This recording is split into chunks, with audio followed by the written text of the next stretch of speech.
Hello, everyone, and welcome back to Sex Ed for You, where research meets reality.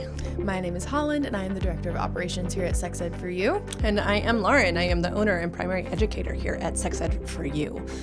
Yep, and we are the podcast for people who want to date and have great sex that is safe, fun, and enjoyable. We desire to empower our listeners with informed decisions so that they can make values-based decisions. Welcome to today's conversation. Da, da, da. What are we talking about? Okay, so last week, let's be real, I saw a reel on Instagram because that's all I do with my time, and it was Madion Prewitt from The Bachelor. She was on The Bachelor with Peter's season, Pilot Pete. Okay. If anybody remembers that. I don't really religiously watch The Bachelor. I watched Peter's season, and then Hannah Brown's season because it was COVID, and so I just needed something to watch.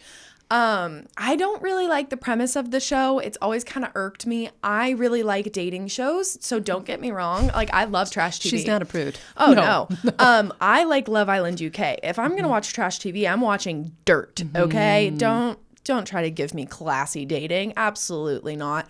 But let's be real here. Why the hell do we have 30 women dating one man and vice versa? Yeah. It doesn't work. But we'll get into that. What sparked this whole thing was I saw an Instagram reel that Madion Prewitt made about women submitting to their husbands, and essentially, I don't want to speak for her, so I'll just connect it and we'll just watch it. Okay, we'll all watch it together right now. Submitted to God's will, and when I submitted to my husband, I actually found the security that I was craving. And it wasn't in my nagging, it wasn't in my controlling, it wasn't in my feminist approach that I got the security that I wanted. It was in the submission to God's order and God's design, and in the submission to my husband as the head of the home and as the leader of the home, that I got the security that I was craving. I think going against that, there is something in our nature as women. I mean, it goes back to the fall. It goes back to Genesis 3. There's something in our nature as women. We want to rebel against that. We want to control. We don't want to submit. We don't want to respect. And we have to fight against that because it is our call as a wife. If you chose to get married and you're choosing to build your life on the foundation of Jesus Christ, it is your call to submit to your husband and to respect him. It was, oh my gosh. And the thing was, it made me really sad because on her season, I was so proud of her. When she dated Pete, there's the whole fantasy suites week, where you get far enough and then, yay, you get to fuck the dude. Yeah. Woo! And everybody really takes advantage of that. That's great. That's their right. But she was like, I'm not going to sleep with him. And I think that was a great decision on her part. She was like, values-based decision. Yes. It was lovely. She did it in a really beautiful and graceful way. The only thing was she didn't communicate about it beforehand. And that was the reason that they didn't get engaged, genuinely. Because she was like, no, you went and slept with these other women. How dare you? And he was like, you didn't tell me that I couldn't. You'd never set that boundary with me. So she just assumed that he knew, when this is the premise of the whole show, is that Fantasy Suites Week is when, it's not even necessarily that they're having sex. They don't, that's not necessarily it. It's that they get to spend, that 24 hours of time together off camera and talk and probably have sex. But, I don't know what they're doing. And she just never set that boundary. She literally just expected him to know by the grace of God that he shouldn't be intimate with these other women. And that's unfair. So I was disappointed because while she was graceful and kind about her, she didn't shame the other women necessarily. She literally was just like, this is just not for me. And then now she's gone down what feels like this really deep evangelical, she has a podcast, which obviously I can't say shit about that. Here we are. But the podcast is it's just really icky to me. When I watch it, it feels very evangelical Christian, very you're living your life wrong. This is how you should do your marriage. This is what's biblical, but it's not at all. So that's our premise today. There's just so many things we could unpack. I think one would be this concept of mind reading, right? The concept of not to assume that someone would make certain behavioral decisions based upon what they should just know about us. that. We could have a conversation about that. We could have a conversation about renegotiation of comfort and consent and these types of things. We could have a conversation about how falsely it depicts and how it kind of messes up this understanding of being polyamorous, because it's so beautiful to watch somebody be so confused because they're like, I think I love all three of these women, which, spoiler, yeah, one could if we were more expansive society who discussed this on a more like nuanced level. Sorry. Testing. No. Okay. If we discussed it on more of a nuanced level, but we don't. So then we just guilt somebody. Right. And we it makes for good television. Oh, yeah. Because I'm even thinking, like, I wonder if the producers told her, don't tell him until after, because it makes for really good television. Yeah. And then there's just so many things we could discuss here. We also could discuss this idea of, like, you know, saving yourself, not giving it up. This whole thing is putting sex so high on some pedestal, and like, yeah, also what even is sex? Like putting a penis and a vagina up on a pedestal? Yeah, like right? Where's the boundary? Mm-hmm. And I'm reading Polysecure for a bunch of clients right now, and there's just this beautiful, beautiful point that she leans into: emotional security versus social security, right? The ring on your finger versus this emotional connection that you have with someone, which we could then argue too that these shows are truly disastrous for people's hearts, because they do provide people feel emotionally connected. I think by the end, I think for sure. And then all of a sudden we go and we promise social security to someone, structural like security. Yeah. And people's hearts are broken. It really is. And then I'd love to talk about submission, because I think also when you said that, I immediately thought of kink communities too. That there are strong feminists who still love to have submissive sexual experiences. But what's so lovely about that is they have contracts, baby. Yeah.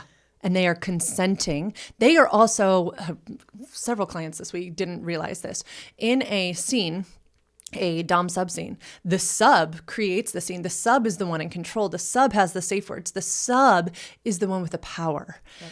And it's so beautiful to me. And that's why it's so healing, and why so many people use kink as a healing modality. But this idea of submission, as she talks about it, is not. No. And I totally felt her relief though too, because I was raised to think, don't worry, it's all going to be okay, because once you find a good man, basically all your troubles will go away, because you'll just be able to give everything over to him. And that's what she says. My life got easier. And I heard when I became fused with my husband and enmeshed myself so deeply in him that I don't matter anymore. I kind of like got to resign my life away. Which is horrifying too, because as a person who practiced like a submissive marriage for 10 years, then when you need to start over, you have nothing. There is no individuation. You are so enmeshed. You have no autonomy, no agency. And especially if you're in a church culture too. I mean, to leave that, it is literally life shattering. Let's start with this, since we're already so deep on it. I remember when I was doing a church camp, I was working for a church camp. We would go to a local church on the Sundays. And one Sunday we go to this church in Colorado, and I grew up Presbyterian. This camp was also Presbyterian. So it's Presbyterian churches, which are typically the like pretty lax people. And then this sermon was, I think it was out of 1 Corinthians. I don't remember. Sorry, I'm not great with that stuff. But it was the passage about women submitting, and how women should be silent in church and bow their heads and like not be seen, not heard. It was that whole passage. And I left irate. I was pissed off because, mind you, of the 15 people that worked for this camp, 8 of us or 9 of us, I think maybe more, it was majority women, college women. And I went to my boss that evening. It was me and another of my coworkers. And we sat next to my boss at dinner. And we were like, okay, I'm angry. And because I was still like believing in this Christianity and this religion, I was like, I need you to explain this to me, because I feel guilty for my anger. I don't feel like I'm allowed to be angry right now, because we all left and y'all were all like, that's a great sermon. what a great little church that was. And I was like, no, I'm pissed off. I'm here working my ass off. I'm underpaid. I am literally doing all of this for the glory of God. And I love it. I love it so much. And y'all are telling me that what I'm doing right now is wrong. Literally. This like passage, the way the preacher had spoken, was saying that I was doing it incorrectly in that moment, that every single one of me and my female coworkers was going against the will of God because it was just awful. Mm-hmm. I was so upset. And even when my boss explained it, he explained it in a way that made me more angry. He was like, well, you should be choosing a man that you trust to make decisions for you. And I was like, okay, I'm a great decision maker. I have an amazing gut feeling about things. I am smart. I am capable. Why can I not be part of the decision-making process? And he was like, well, what if you disagree? What do you mean, what if we disagree? That means we keep talking until we come to an agreement. That is what marriage is about, compromise. I am not just going to sit here and let him make the choice because he has a penis. Mm-hmm. That's not fair. Mm-hmm. I am just as strong. I am just as capable to make any decision, whether it's about faith, not about faith, about politics. That was the one that kept coming up. They were like, well, if it's a political thing, you should really let your husband, like lean into your husband for that because they're more capable of making those decisions. And it just, oh my God, it made me so angry. And then it was just something, it was one of the first things that really set me into my deconstruction because I was like, why am I less? Why am I less? Like, who do you think gave birth to Jesus? Who found him? Who did all of these incredible things? If you've ever read, I love, still to this day, one of my favorite books is The Lineage of Grace by Francine Rivers. Mm-hmm. It is the 5 women in Jesus's lineage. It's beautiful. Mm-hmm. Tamar has been my idol since I was a girl. She prostituted herself solely for the oh my God, it was just incredible. Mm-hmm. She was an amazing woman. And I feel like over and over and over again in this religion, women are put down and discounted and not given the value that they deserve. And it is seen as, well, it's because you're a woman.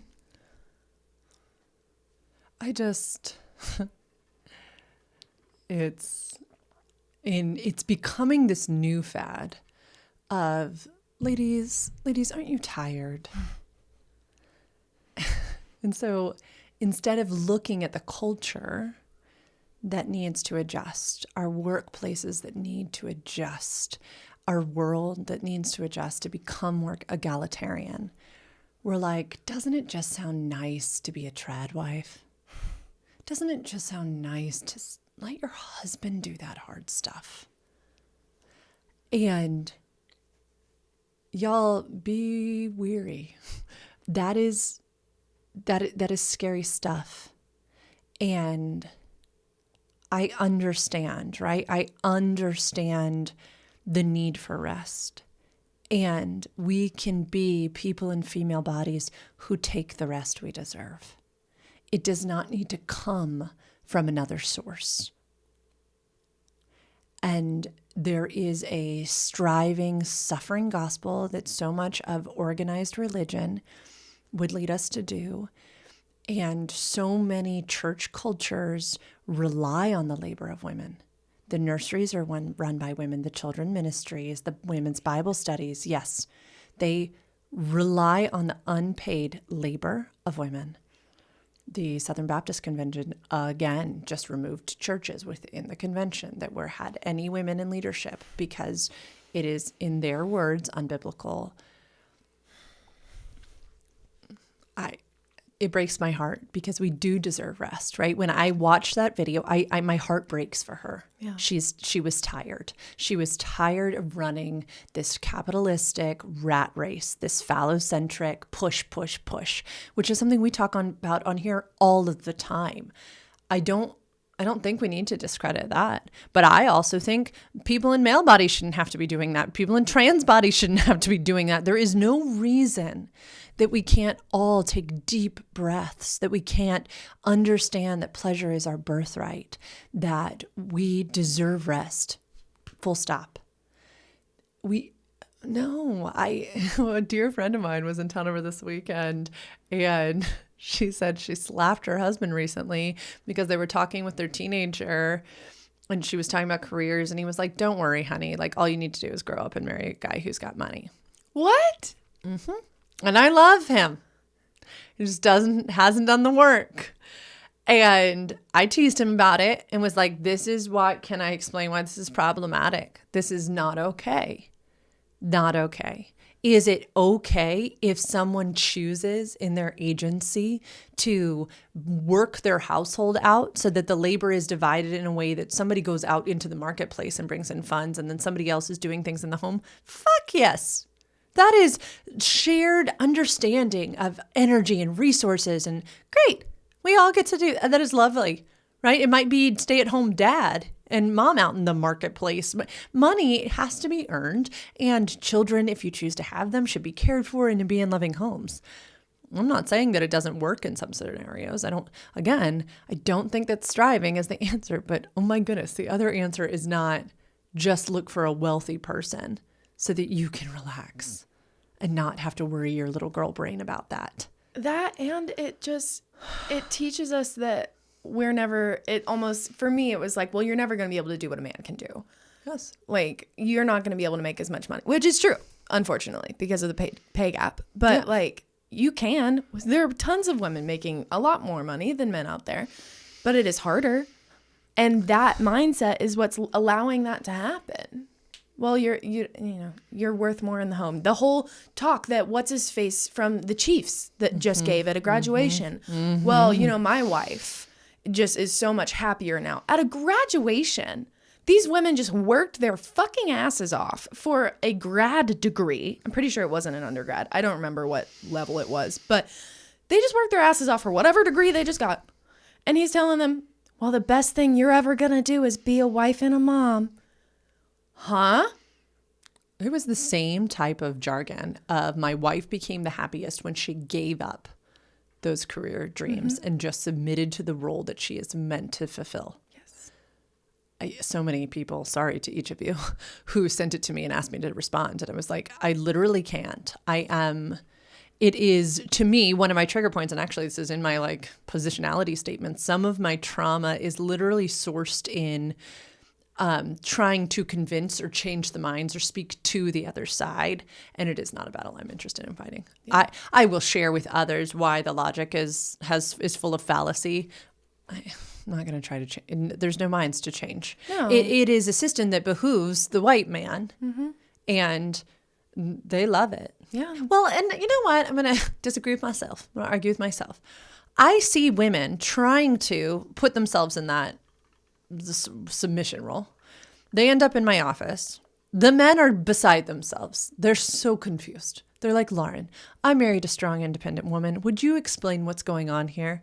I'm like, oh, she's trying to submit. He's like, what is that? I don't understand. Because even men inside of religiosity, I believe there are a ton of them who still have good hearts, that they don't even buy into this bullshit. No. I am sure that there are people listening or people who are listening who have those men and they're still inside of religiosity. They hate it. It doesn't actually benefit them. It puts more work on their shoulders. They're making decisions that they shouldn't have to make because they're not the skilled one to make it. Glenn and I were talking about the other day, she and her partner are going to find an apartment. And she was like, I'm frustrated with him because I sent him a shared Zillow thing. And he hasn't added any houses or apartments to it. And I said, okay, well, what would that provide for you? And she was like, well, this feeling of kind of just not being alone and companionship and stuff like that. And I said, well, who's better at finding houses? And she said, oh, I am. And I said, what if you just let it? What if you just found the houses and then you asked him to come look at 3 apartments with you in houses and then you decided together? She was like, oh, I could do that. She was wanting him to take the lead. Mm-hmm. And should we all share labor? Yes. We got into the mental load. We got into decision fatigue, all this type of stuff. Yes. I am not saying that women, just because they're better, should do everything. Fuck no. No. And yet, I think in this, I used to do this all the time. I'd be like, well, I'm just waiting for my husband to take the lead. Me, this person in this body, who I have a lot of opinions. Poor ex-husband. It was a mind fuck. He was like, what are you doing? Yeah. Why don't you just do it? Yeah. I just want my husband to be the spiritual leader. I don't know how many times I heard that inside of that world. Spiritual leader. And women are more given to community and all of these types of things, literally biologically. And here we're like forcing, oh my God, it's too much. It hurts everyone, truly hurts everyone. This submission idea. I just can't imagine, because y'all know, I am driven fully and totally by logic. I logic my way through everything. I use that as a verb, not even kidding. The logic way. The logic way. And I just can't even fathom a world in which you let people use their talents, especially within a partnership. Like, hey, I'm good at this. Let me do it. I'm good at this. Let me do it. Like, literally just like use your talents. It feels so friggin' easy to me to just say, you're the more politically affluent person. Like, you know more, you are less stressed out about it. Like, Trey, for example, for y'all, like, I mean, we don't talk a lot of politics in this house, but Trey does not look at politics at all. At all. It's too disturbing for his nervous system. Yes. He can't. No, he does not. Imagine if this were like a quote unquote traditional marriage and Trey was the one having to lead political decisions for you both. Like, a disaster. that would be horrible. That is just not how y'all are designed.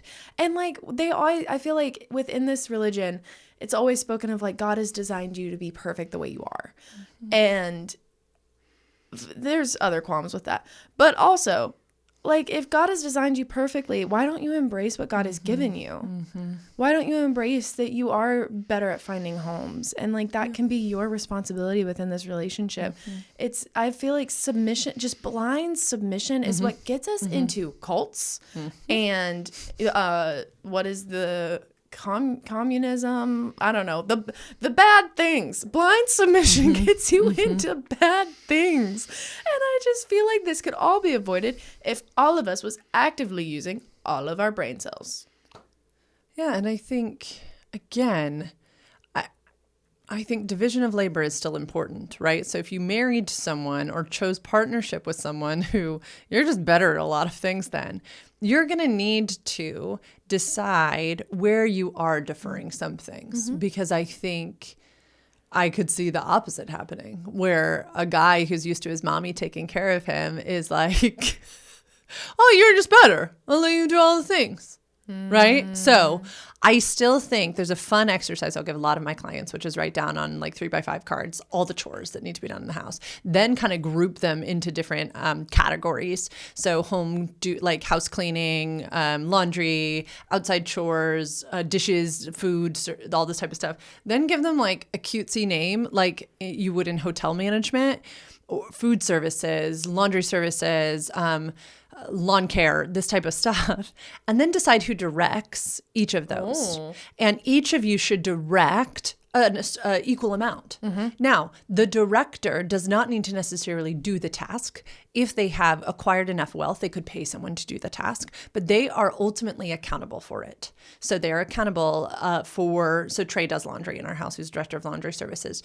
He either does the laundry through on Sundays, or he'll delegate to me. If he wants to go play golf, that's fine, but he'll say, babe, can you set a timer for 45 minutes and can you like push this, like advance the laundry, put the wet stuff in the dryer? Yeah, but it is his job to tell me that. It is not my job to know. And then he deems that we all fold together on Sunday night while we watch a show. It is how he structures laundry services. He could do it totally other ways. He could do it throughout the week. He could tell me to fold a thing. He doesn't have to do all the labor. He's just in charge. Same thing with food in this house. I'm in charge of food, but most days everybody does their own thing. But sometimes I will decide a certain meal, but I don't go grocery shopping. I delegate the grocery shopping, but then I do the labor of the cooking. It becomes fun. Please hear me. I'm not saying that the answer to submission is that women do everything. No. Because that's going to lead women to go, I just want to go back to submission. Yeah. But delegation and egalitarian, how you would work in a workplace. Like Holland said, it is logical. Are there difficult conversations, kind of as she was saying to that boss at summer camp? Yeah, there are. But God, I grew up in that culture. My Presbyterian angle was very much headship, helpmeet type of world. And It's horrifying. It's really horrifying. And we're all, I don't know, so beautifully made. Yeah. Again, the logic part of me is like, wait, if we're all created in the image of this loving God, why aren't we all using our faculties and given the abilities to rise to the highest potential? Also, I was the firstborn daughter, but not the firstborn son. And I was literally not given certain accolades simply because I was a girl. This was not forever long ago, y'all. It is still, again, this Polysecure book that I'm going through is really showing me that I was literally told from the youngest of ages that I needed to work so hard to be noticed over just a person born with a penis. My brother is amazing. I love all of my brothers. I have 3 of them. They're no more remarkable. We're all just children. And it was like, what a way to have a little person grow up. That is not okay. Then bringing it back to the Bachelor point, then we put them on a show where they're being led to compete with other women. Like, y'all, we are all about entertainment being entertainment here. Yeah. Watch it. Love it. Entertainment. From a values and ethics position, it is so problematic. Yeah. It is teaching women that we are the competition. Meanwhile, this man is getting to date and flirt and be with all these women. I love that we have the Bachelorette, like this different version. Again, though, it doesn't lead to beautiful attachments. It leads to very insecure attachments. None of us really know if you're going to get the rose or not. Yes. And you've been led to believe that this person kind of had feelings for you and then you're just booted. And like the way I see so many memes because I follow the Bachelorette. She's great on Instagram. I'll tag her below. She like follows all of the reality TV shows and makes the best memes ever. And you'll just see them be like, oh, well, it's time for trauma dump. Like it's trauma dump episode because everybody's trying to build this emotional bond. Whereas the Bachelor or the Bachelorette, the like one who's singled out of the genders, they are just receiving all of this emotional trauma from all these people because they're trying to bond with them. And so like, I can't even imagine being that person either, where you're just sitting there like almost dodging arrows, like childhood trauma, sexual abuse, all of these things. And like, yes, that is something you share with a partner for sure. That is how you bond with people, is telling them of your past and of your story. But first of all, on reality TV, high stakes, really high stakes. And then if somebody else does, that's usually what starts it, is one person trauma bonds with the Bachelorette. And then all of the rest are like, oh shit, well, she just told him his story. Now I have to go tell my story, or he's not going to think I'm interested enough, or he's not going to, be as bonded with me because I haven't shared this traumatic piece of my story. And it specifically happened this season with Joey, I think was his name. And I just remember seeing all of the memes about it. It was like trauma dump after trauma dump after trauma dump. And that's unconsensual in and of itself. It's the use of sexualization to manipulate or control. And then that feeds into, such antiquated and outdated thoughts that women are manipulative. And need to be protected. Yeah. Need to be saved. Gross. Instead of, look, these are people who've done the work and are healthy in and of themselves and are interested in getting to know new people. I mean, I think it is why your like Love Island show in and of itself is a little more interesting, because it's multiple people having the option to partner up with multiple people, not just one. It's such a scarcity mindset. It is like, it's just all these things. Every time I think that it's fun, obviously. What do you think? We've just bashed it. What is the allure of The Bachelor? Yeah, of the Bachelor franchise type of concept. Ooh. I feel like the allure of the franchise, of the Bachelor, Bachelorette franchise, I'm going to be so real with you right now. Some of it today, I don't think all of it, but a lot of it is the social media fame that you get from it. Okay. I think there's a certain allure to I mean, look at all of the people who have like literally made like franchises off of it. Madion Prewitt is one. Okay. She goes around speaking. She came and spoke at Texas A&M while I was there. Like did like a Jesus talk, and everybody bought tickets, and they were like $75 a piece, and it filled up the entirety of Rudder Stadium. It was like, I mean, she's built a franchise off of it. Okay. Which is great. Power to her. Right. Pop off, queen. I would do it too. But like, I feel like that is a large piece of why a lot of people do it. Other than that,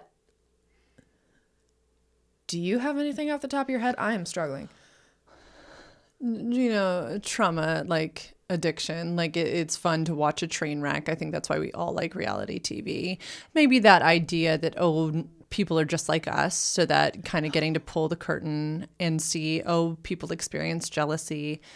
I think what it is in my body is that competition, that it is a competition, and we feed off, and somebody wins.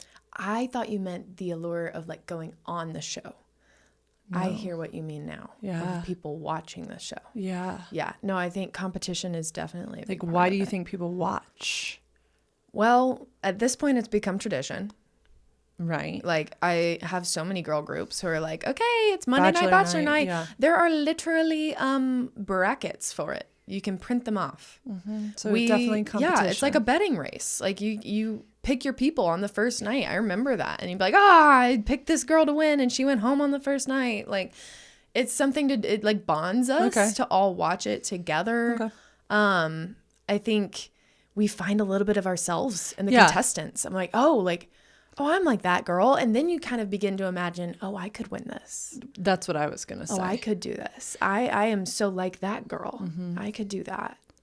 Madeline L'Engle, one of my favorite authors who wrote Wrinkle in Time, but she also wrote some nonfiction work, talks about that we are all fascinated with narrative and especially the catastrophes that people experience in their lives, because we want to assure that we could write a better story for ourselves.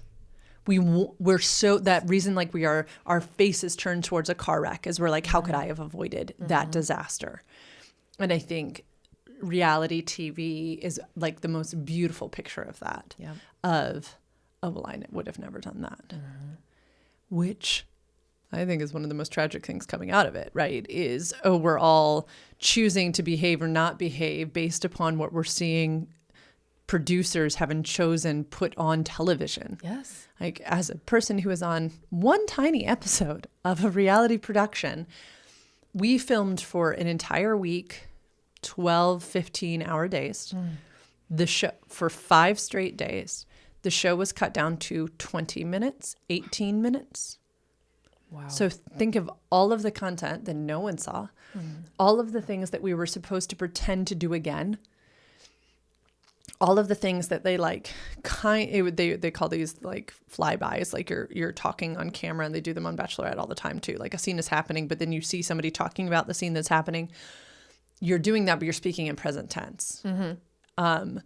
So they'll say, like, what were you thinking when you walked in the house? But you're talking, they ask you to talk in present tense. Right. So you're trying to act like you're thinking right now, but you're not. And it's so affected. Everything is so affected. And I just thought, I wish everybody in the world could do this, because for just one day, you'd be like, this isn't real. This isn't real enough. Yep. This is a version of reality. It makes me think of, I just finished reading The Ballad of Songbirds and Snakes, and it is the most recent Hunger Games book. And Suzanne Collins is, first of all, just an incredible writer, and she is a writer who says, I only write when I have something to say. Oh, cool. So this book is about President Snow, and the reason it makes me think of it is because it's about like the 10th Hunger Games, and at this point, no one's watching it, because no one wants to watch people be killed. And so the entirety of the book, President Snow as a kid, his whole purpose of this book is to figure out how to make people watch the Hunger Games. How do you make people watch something that they hate?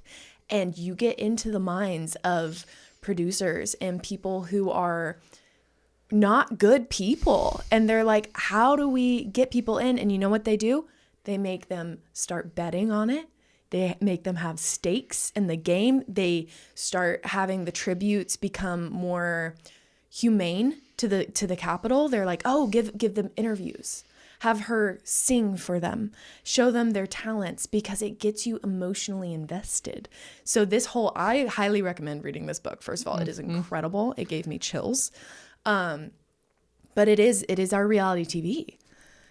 We're invested in these people, and so we watch. It makes you come back every single time. These producers want you to either love or hate these contestants, and it gets you coming back every week to watch again. And that's what they want, is viewer numbers. Right. How do you, as a person who's currently dating, view that it portrays? How do you think it portrays dating? Inaccurate. Completely inaccurate. I mean, at least for me. First of all, I'm not dating people in this public of a setting ever. True. Like no one else is in the room when we're having tough conversations. There definitely aren't cameramen, cameramen panning in on my face as I'm crying. Like that's not happening. Yeah. I'm not forced to say anything out of fear of loss to another like immediate person. Like he's not going to leave the room and then go date somebody else immediately. And yeah, I don't know. It's completely different. It's not the same at all. It's not dating. I honestly would not call The Bachelor and Bachelorette dating. No. Love Island, things like that, where there's multiple people of both genders who are all interested. That is much more similar. So Bachelor in Paradise, I think, is how they do that. That's much more similar to dating. But this whole premise is just an entire beast of itself. Then it so gives into just current American beauty standards too, which is also just, I think, why we watch, but also how it destroys us. Yeah. And we said we'd touch on kind of like the polyamorous perspective of it. And it's horrible. Even Couple to Throuple was horrible. There were people who showed up on Couple to Throuple as the thirds in the situation. A lot of them had done the work. A lot of them were familiar with structural, consensual non-monogamy, but it's not like everybody's done a pre-quiz on consensual non-monogamy before they enter The Bachelor or The Bachelorette. No one's talked about how we're going to converse, how we're all, this isn't, a competition, because it is a competition. It is. Right? There's so much love to be had in the world. And, I don't think everyone is out there that needs to be polyamorous. I don't. I just think that it's always worth, even for those who want to choose monogamy, I love informed decisions. And the more one does work learning about the principles behind consensual non-monogamy and reads books like Sex at Dawn and Ethical Slut, you'll start to see, oh wait, there are other ways in which I practice polyamory in my life. Most of us have multiple friends, and we love them for different reasons, and we celebrate who they are. We would never want one friend to be another friend, and we know we have space in our heart. Now, there's this term polysaturation, which I love. We also know those seasons that we've been in where we're too conflicted, we can't balance our friends, and we're freaking out. Or it's like those seasons where we know we've talked about this, you making friends, right? God, I wish I just had those two friends. Also, we see siblings, we see families have multiple children, and we all assume that everybody would love their children, all of them, the multiples. We never are like, no, can't do that. Pick one. Pick a child, be monogamous to your child. I heard somebody say the other day that even like when we go on hikes, we might have like a preferred hike, but lots of us love to do different hikes all the time to enjoy the beauties of nature on the different hike. We know how to do this. We just freak out because as a culture, we love structure. We do. I am not saying that polyamory is for everyone. I'm just saying that we assume that one thing is right because we have a framework for it. And then we present something like this like a disaster. Yes. So everyone says, see, disaster. Can't do it. And I'm like, oh God. I just love to like bring everybody back down. We know me, I'm conceptual. So I just love to bring everybody back to the same even keel plate of, you do realize that like we all created this. Yes. This is something of our own making. Time, money, relationships, marriage, like all of this is something that we made. And you know what that means? We can unmake it. We don't have to. I don't think that we need to, like anarchy, change the whole everything all of the time.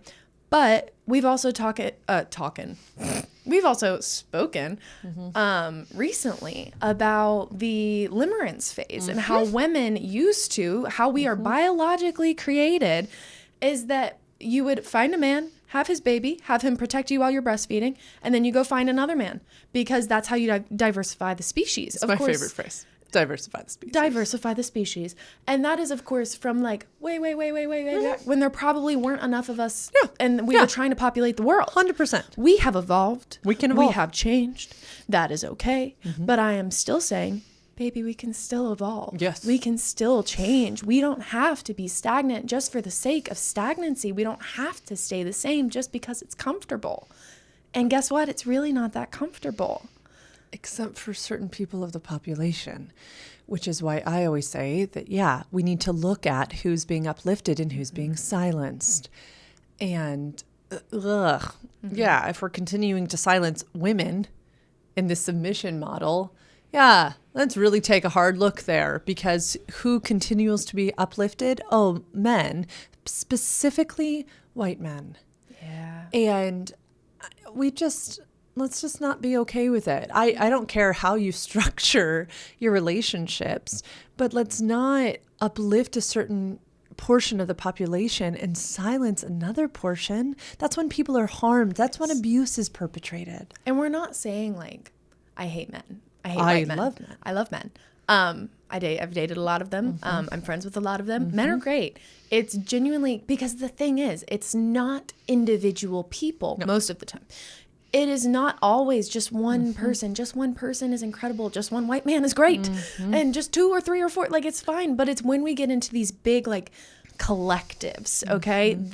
It's like, again, it's more conceptual than it is, I hate men. It's because we don't. We really, really do not. Please hear us. I think sometimes that can be misconstrued from the way we speak about things. No, and I mean, I'll go one step further. I don't think it's the answer. I don't think it is ever the answer to make another person smaller so that someone else can become bigger. That is the swing to the other side of the pendulum. That's a horse of a different color. It's the same thing. Yep. And I won't tolerate it. I know that there's people out there who use that as a way to get ahead. I'm not interested in that either. I don't think that's a way to get ahead. In the same way that I think The Bachelorette has the same faulty principles of breaking all these men's hearts.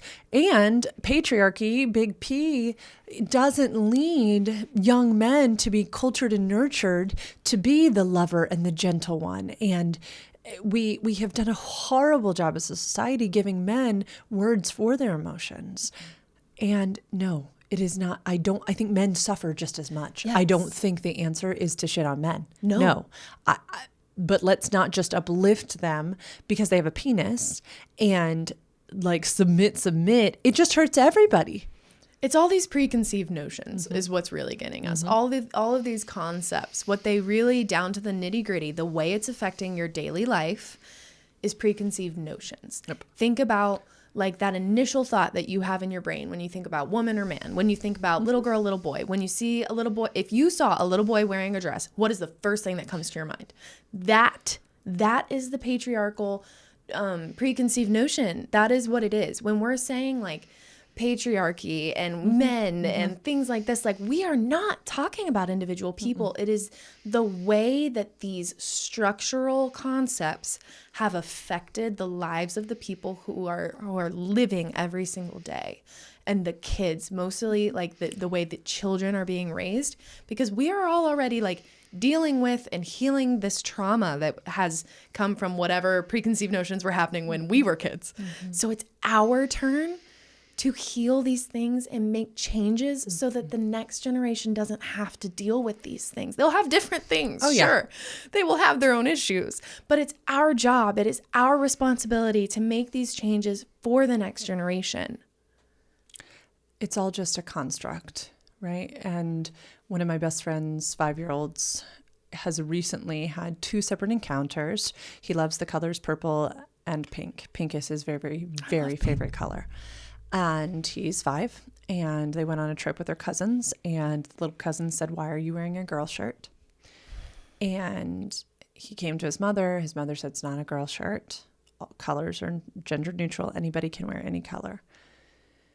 Then he went to camp last week, and he had a shirt on with like the cuffs and the neck had like a color, and it was pink. And it was a shirt he got at Disney World when he just went with his family, and he picked the shirt out and he loved the shirt. And the kids all began teasing him and telling him he was wearing a girl shirt. And he said, "Why is it a girl shirt?" And they said the color pink was on it. And he came home and he said to his mom, "Mom, you didn't tell me the truth. Pink is a girl color." And was mortified because of things children said that were constructural. And those kids didn't think of that themselves. No. Where do you think that came from? Their parents, teachers, potentially other adults, not teachers specifically, but like I'm thinking adults people in their lives. And when we say on this podcast that adults in the lives of children are sexuality educators, that is a sexuality related topic. Yes. Gender and sexual identity, such crucial pieces of our human selves. And when a child is told at 5, pink is a girl color, that absolutely is absorbed in their body. And we teach the genderbread person in my sex ed prep for parents class. Shout out, available soon on our website. It's already up. Oh, it's a shout out. It'll be in the link below. We talk about how you can slide the dial. Mm-hmm. And this little child had slid in the dial, loved playing with colors and these types of things, loved expressing themselves in a way that felt good for them, right? And they just went zoop, back on their dial, not safe. And then we take it one step further, right? So he's been told it's pink and that because he's not a girl, he can't wear that. But what else does that tell him? That being a girl is bad. Yep. That being feminine is a bad trait. So it's multi-step. It's take it further. You can't take things at face value when it comes to psychology and the growing of a child's mind. That's not face value. Things are internalized at levels. I encourage you to just pick up a singular psychology book if this is interesting to you at all, because these things you can't take at face value. There is so much more to pink is a girl color than just pink is a girl color. So go to any other culture too. Like, it just drives me crazy. Like, not only is it just a construct, it's a locality construct. Yes. Like, oh my goodness, to make someone feel poorly at 5 years old. 5. In nowhere, Virginia. It's just like, oh my goodness. And yet I teach in my trust system that when we're talking to children about these types of things, we must tell them grandma and grandpa might say something differently. The kids at camp might say something differently. And I told my friend this, I know it breaks my heart, but we can't let our children think that it's all going to be safe out there, because it will. Mm-hmm. They'll come back and they will feel underprepared by us, which is tragic. But sadly, shows like the so heteronormative Bachelor and Bachelorette series don't help at all. Mm-hmm. Again, please hear me. Entertainment. And I think that you are all brilliant enough to differentiate between what is entertainment and what is reality. And I think that these things do shape our culture. Mm-hmm. And we just need to say it what it is, just in the way that porn is entertainment and porn shapes our culture. Yep. The ways porn is consumed, the way the messages, the scripts that it perpetuates, it shapes us. It really does. It's okay to admit both. It's okay to sit in the discomfort. It's okay to go, great that I'm watching The Bachelor. Am I also, reading some fun gender expansive type of thing? Am I also seeing how it's blending into or causing anxiety in my body or in my relationships? Am I starting to hate on women or hate on my own body because I'm looking at all these perfect bodies on screen? But that's just media literacy and a lot of other stuff. Yes. But even just that first step into acknowledgement can be monumental. Yeah, because we're also dealing with a culture with a ton of mental health issues. Yes. And so then I'm like, look at our media. Mm-hmm. Most of it's contributing It's not helping. And we just have too much of it. I mean, once we get into that, I mean, like, because we're in like a new age of media. This is too much. We're not supposed to have this much. It's insane. Hopefully it crashes soon. Like something. Let's just all go back to book reading. Podcasts it's so funny. Like there's just, so much of it. It really is. Yeah. So we touched on the submission portion, how sad that is. We touched on polyamory, touched on dating culture. Did I say one more thing in the beginning that I was like, we could also, putting sex on a pedestal. Right. And how I guess we're supposed to assume that they haven't slept with the contestants until Fantasy Suite weekend. I think so. Oh, the like, mind when reading. Would they, you know? Yeah, because they're all living in like Essence dorms. Yeah, and like one giant home. Like all the girls live together. This is how old I'm getting. Whenever I watch those shows, I just think I would not sleep. I wouldn't either. You're in like weird sleeping rooms. You're sometimes always working out of your suitcase because you never know. You see people unpacking out of their suitcase. It looks so uncomfortable. Oh my God, I think I wouldn't survive a week because I'd be like, sorry guys, I missed my bed. I need my bed. I miss my bed. And my like temperature They controlled probably room. can't masturbate either. I know. Because there's like multiple people in a room. And like showering in dorm style. It just stress. all looks so gross to me. I am such an old lady. I'm like, no. I'm in my bedtime and my masturbatory practice and my like, I need to hermit. I would die. Yeah, I would die. Not for me. Not for me. Not for me. Even I'm so competitive, but not for me. Yeah. Okay, this idea of, sex being on a pedestal, but also her not assuming that he would mind read. Right. Like, that was a boundary, except I didn't communicate the boundary. Do you see that happen in dating lives? Dating worlds? all the time. Okay, yeah. All the time. I see that Miscommunication, I think, is probably the biggest issue worldwide.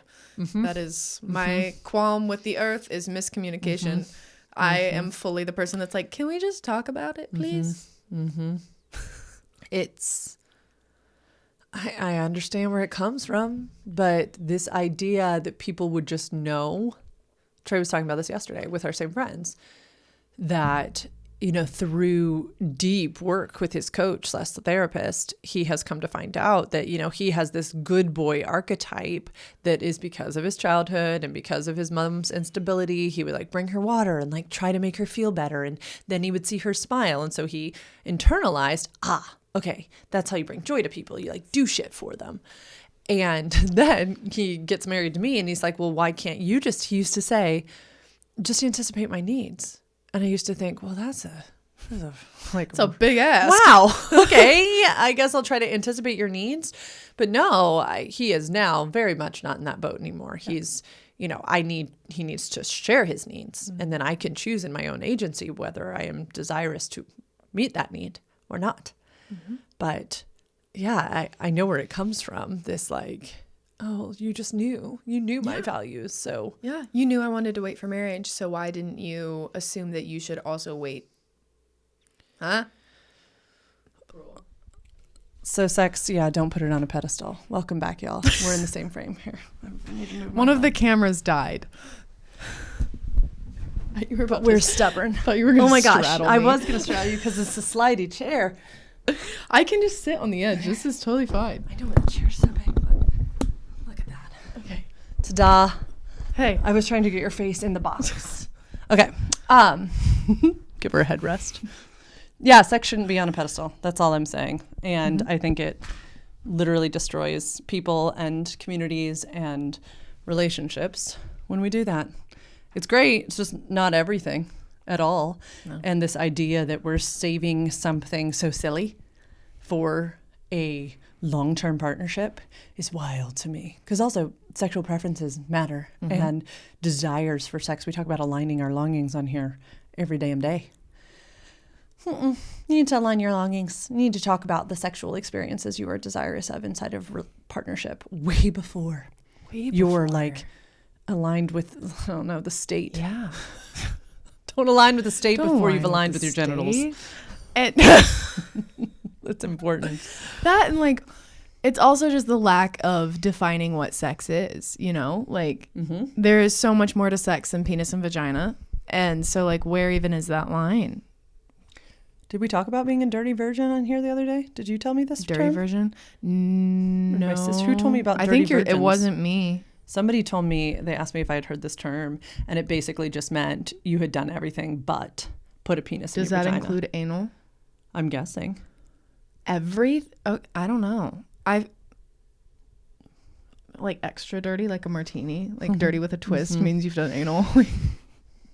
These are all fun things that people should get to do if they're desirous of them. It just breaks my heart because then to say, oh, now that we're married, the only form of sex we should be having is a penis and a vagina takes everything else off the table.